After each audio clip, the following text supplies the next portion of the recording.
I have been reading Limitless, also known as Dark Fields. Let's get to the blurb on the back. A burnout at 35. Months behind on his book, low on cash, and something of a loser. Eddy Spanola could use a shot in the arm. One day, he randomly runs into Vernon, his ex-wife's brother.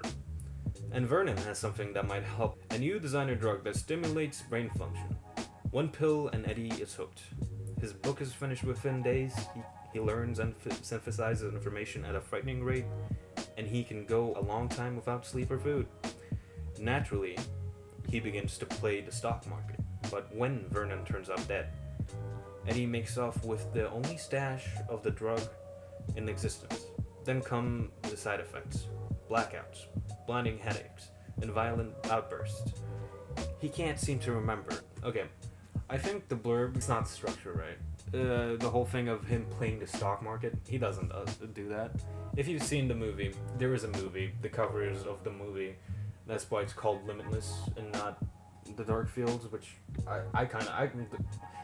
when the thing says The Dark Fields, I think, wow, interesting, what is that? When I think Limitless, it just kind of describes the feeling you get when you're on the drug. Maybe I should start with the story first. The story is about Eddy Spanola, as the blurb explains. He's a guy, he writes books right now at the beginning of the story. And then he gets hooked on the drug. It's called MDT-48. I don't know. I always get the number wrong. 2 minutes ago, I was recording another version of this video, and it was MDT-47.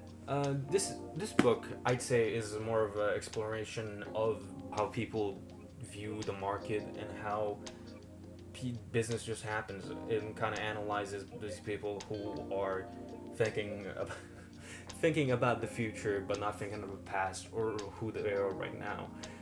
Literally in the book, Eddy Spanola, our main character, at one point says, "I don't think about the past. I don't think about now. I think about the future." And there's this whole theme of him thinking about the future, but since he's on a limited supply of MDT-48, that supply is gonna run out, and he keeps thinking about the future, but he doesn't really think about the future. He thinks about what he can gain in a short amount of time, and that kind of leads him into playing the stock market. That's kind of what leads everyone who's trying to play in the stock market into it. They want a lot of cash in a short time, and that's what he does. He could be patient. He could try to figure out what is the best way I can use this, but he doesn't do that. He starts taking like 2 pills, 3 pills of this, something that messes with your brain, in one day, where the normal dosage would be 1 per day, and that even differentiates between people. And as we learn throughout the book, this MDT that affects your brain, it affects your brain. Like, it stimulates you over the course of when you're using it, but when you are not using it, you have withdrawals, and since it messes with your brain, it makes you smarter. Well, it doesn't. It's kind of explained as you can only get smarter if you're already smart. It only raises your awareness and the amount of things you can basically do in a shorter amount of time. You can understand things a bit faster, since more of your brain function is going into it. But this drug comes with a lot of drawbacks. Since it uses your brain a lot, there's a lot of side effects on your brain. Your brain gets burnt out.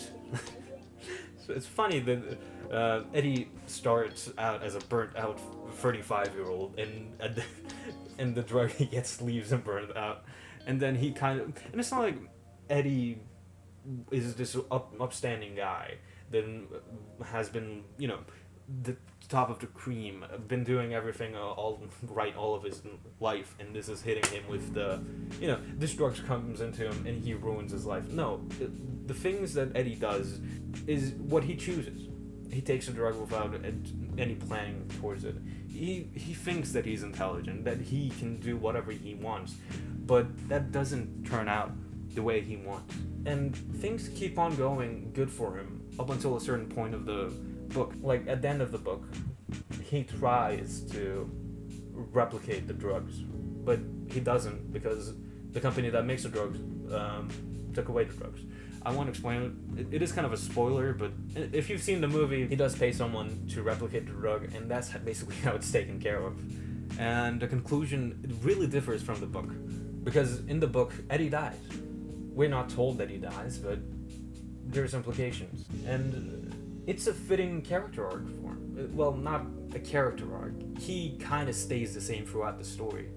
It's more of a character study about who Eddie is and how he keeps on giving into his... I'm not sure what word to use, but his character is constant. He keeps on doing the thing that makes him Eddie. He borrows from a loan shark, like $100,000 playing the stock market.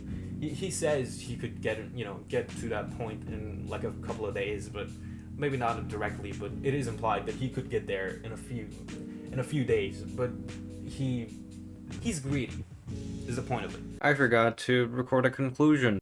In conclusion, Limitless is a power fantasy for nerds. It explores business. Oh boy.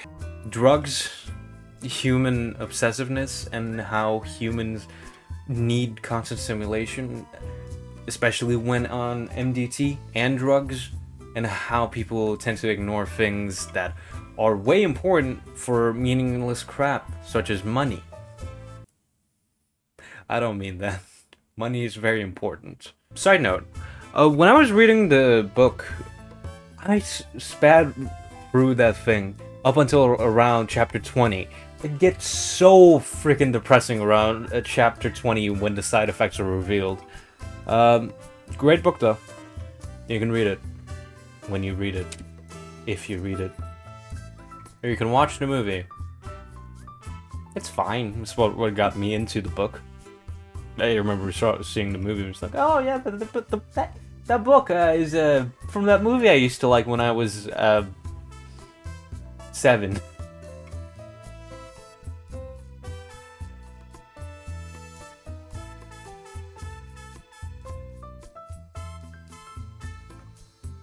I love you.